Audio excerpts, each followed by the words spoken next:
پاکستان نے golden temple کو نشانہ بنانے کا بھارتی الزام مسترد کر دیا۔ ترجمان دفتر خارجہ نے واضح کر دیا کہ گولڈن ٹیمپل جیسے مقدس مقام کو نشانہ بنانے کا تصور بھی نہیں کیا جا سکتا۔ پاکستان تو سکھ مذہب کے مقدس مقامات کا محافظ ہے۔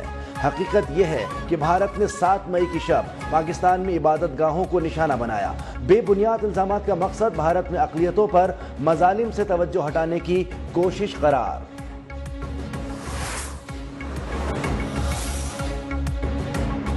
دفتر خارجہ نے گولڈن ٹیمپل کو نشانہ بنانے کا بھارتی موقف مسترد کر دیا۔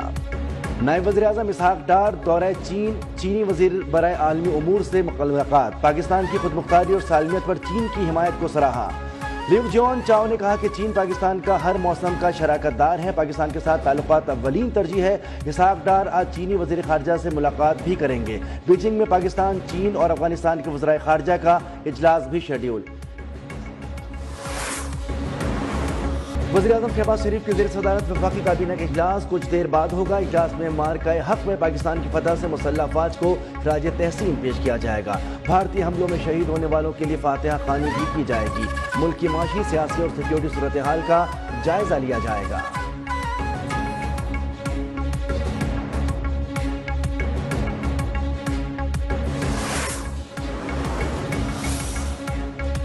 پاکستان سے جنگ بندی دو طرفہ تھی، ٹرمپ کا کوئی کردار نہیں، بھارتی سیکرٹری خارجہ وکرم مسری کا دعویٰ۔ پارلیمانی کمیٹی کو بریفنگ میں بتایا کہ امریکی صدر نے ہم سے بیچ میں آنے کی اجازت ہی نہیں لی۔ پاک بھارت تنازع روایتی جنگ کے دائرے میں رہا، پاکستان سے کسی بھی ایٹمی یا حملے کے اشارے نہیں ملے۔ جنگ میں تباہ ہونے والے بھارتی طیاروں کی تعداد بتانے سے بھی انکار۔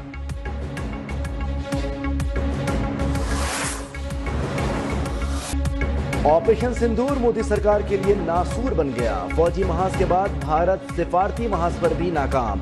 سفارتی سطح پر ساکھ بحال کرنے کے لیے تشکیل کردہ وفد بھی اختلافات کا شکار۔ عالمی جریدے ٹیلی گراف کے مطابق متعدد سیاسی رہنماؤں نے وفد کا حصہ بننے سے انکار کر دیا۔ اپوزیشن رہنما سنجے روات نے کہا کہ مودی سرکار سفارتی کمیٹی سے بھی زیادہ فائدہ اٹھانا چاہتی ہے۔ اپوزیشن لیڈر راہل گاندھی کے نام حکومت نے مسترد کر دیے۔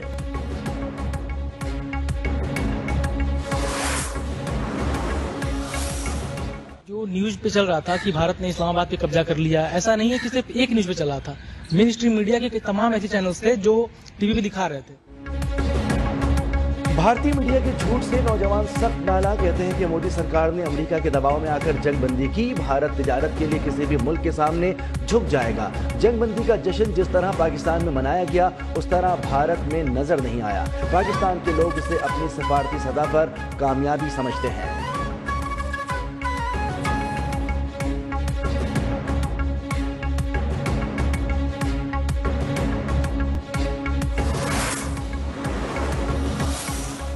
اس میں بالکل کوئی اضافہ نہیں ہوا، بلکہ $2 بلین، $1.5 بلین اس میں کمی آئی، لیکن ہمارے ریزروز $3 بلین سے بڑھ کر $11 بلین سے اوپر جا چکے ہیں۔ تو میں سمجھتا ہوں کہ اس کا آنے والے وقت میں آپ کو اکانومی کے اوپر بہت مثبت اثر نظر آئے گا۔ مہنگائی اور بیرونی ادائیگیوں کے بڑے مسائل حل ہو گئے۔ زر مبادلہ ذخائر $11 ارب سے تجاوز کر گئے۔ گورنر اسٹیٹ بینک جمیل احمد کا تقریب سے خطاب، کہا کہ مہنگائی کی شرح 6 دہائیوں کی کم ترین سطح پر ہے۔ ملک میں اسلامک بینکاری فروغ پا رہی ہے۔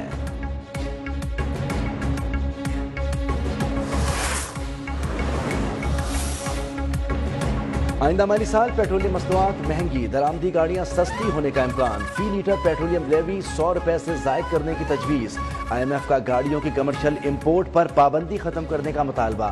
استعمال شدہ گاڑیوں کی امپورٹ کی اجازت پر جولائی تک قانون سازی مکمل کرنے پر زور۔ سابقہ فاٹا پاٹا کے لیے دی گئی ٹیکس چھوٹ بھی ختم کرنے کا کہہ دیا۔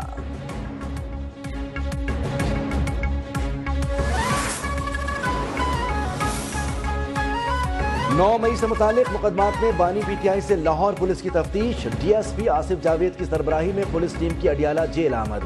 بانی پی ٹی آئی کا پولی گرافک ٹیسٹ کرانے سے انکار۔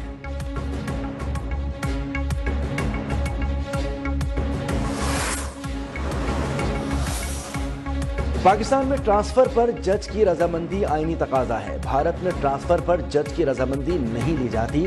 ججز تبادلہ اور سینیارٹی کے خلاف درخواستوں پر سماعت میں جسٹس محمد علی مظہر کے ریمارکس۔ وکیل حامد خان کا موقف اپنایا کہ اصل مقصد جسٹس سرفراز ڈوگر کو اسلام آباد ہائی کورٹ لانا تھا۔ آرٹیکل 200 کا استعمال اختیارات کے غلط استعمال کے لیے کیا گیا۔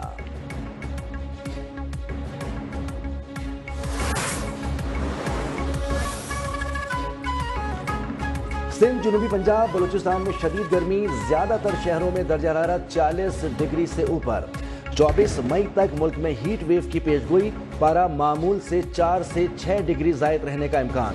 پنجاب کے تعلیمی اداروں میں 28 مئی سے چھٹیوں کا اعلان۔ صوبائی وزیر تعلیم رانا سکندر حیات نے اسکولوں کے اوقات کار میں بھی کمی کر دی۔